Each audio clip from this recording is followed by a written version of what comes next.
Welcome to a brief video lesson from Ryan M. Armstrong. In this video, I'm going to talk about the book of Job as the Bible's best rap battle. At the end, I'm going to give off a couple of my favorite points of trash talk from the book, so stick around.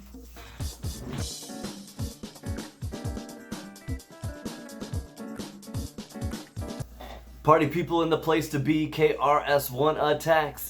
You got dropped off MCA because the rhymes you wrote was whack. KRS-One's diss track, South Bronx, is one of the most epic diss tracks in hip-hop history. It's part of the Bridge Wars. And what makes this feud so interesting is that it was a debate about interpretation and about history, but it was couched in beautiful rhetoric. And this is something that the Greeks valued.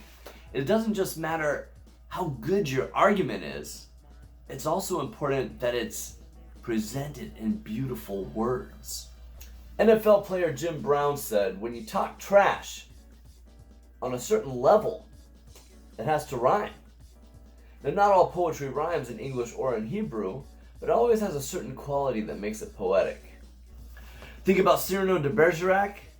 Think about Muhammad Ali. Those homies were master trash talkers.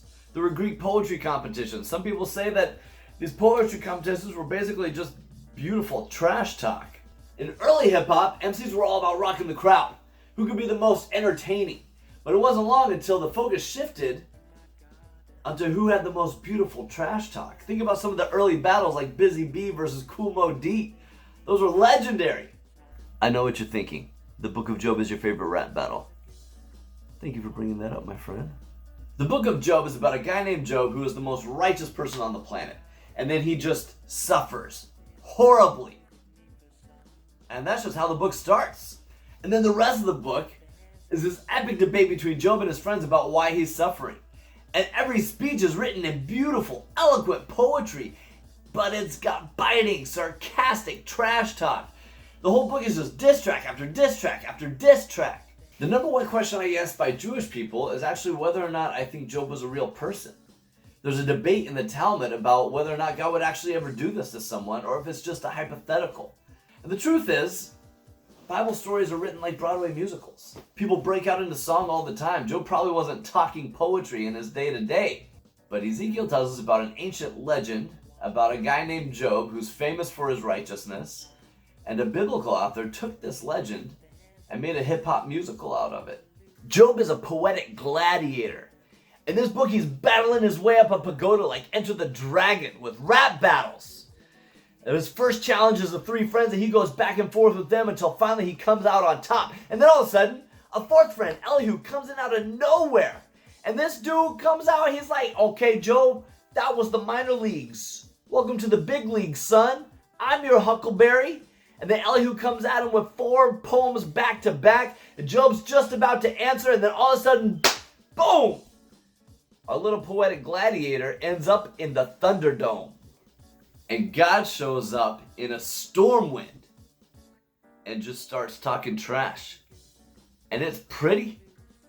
God's got bars, rhyme scheme, wordplay, double meaning. God is spitting rhymes from a storm. And in another video, maybe I'll talk about what happens when the dust settles in the Thunderdome.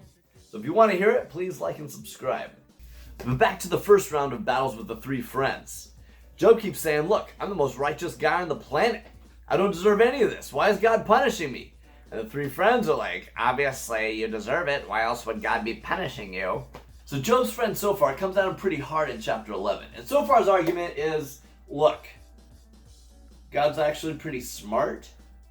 God knows when you're lying, Job, okay? And Sophar drops a pretty nice rhyme. Sophar says, Ba'ish navuv yilavev, ba'ayid perei adam yivaled. It means you can only stick a brain in a head that's empty when a dude gives birth to a little baby donkey. If you had a brain in that empty head, you'd start praying to God before you get yourself dead. And MC Job, he says, okay, Z, that's not too bad. But yo, check this. Omnam ki etem am, ve'imachem tamud chochama. That means, wow, y'all are a people. And wisdom won't die until you're feeble. Okay, back to reality. I actually do have a brain. I ain't playing. I'm not even going to drop below the level where you're staying. Anyone can come up with these rhymes that you're saying. Scholar Stephen Geller argues that there's a word play with the word for people, which sounds like the Egyptian word for intelligence.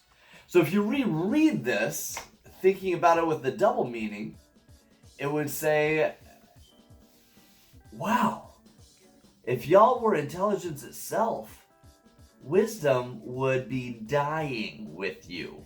Now, Zophar has this whole crew behind him, right? And Zophar's coming at Job with some pretty heavy insults. And he's pretty clever, too. Job talked about being vulnerable like a donkey, and Zophar says, okay, you're also empty-headed, you're stubborn like a donkey, right? But my man MCJOB, he knows the game. Like KRS-One versus MC Shan, he hits back with his own clever wordplay, his own insults that cut deep. He belittles Zophar's insults. He says anyone can bring words like that. And then he does his own double wordplay that shows off his own MC skills. I hope you enjoyed this brief look at my favorite rap battle in the Bible, the Book of Job. I am Ryan M. Armstrong. And please click on the like button and subscribe down below. I'm just getting started on YouTube. It would help out the channel a lot. And please leave comments. Let me know what kind of videos you would like to see in the future, what direction you'd like this channel to go. And if you want more details about my translations, check out my blog. I'm going to upload some notes there. And also please leave in the comments, what's your favorite poetic trash talk?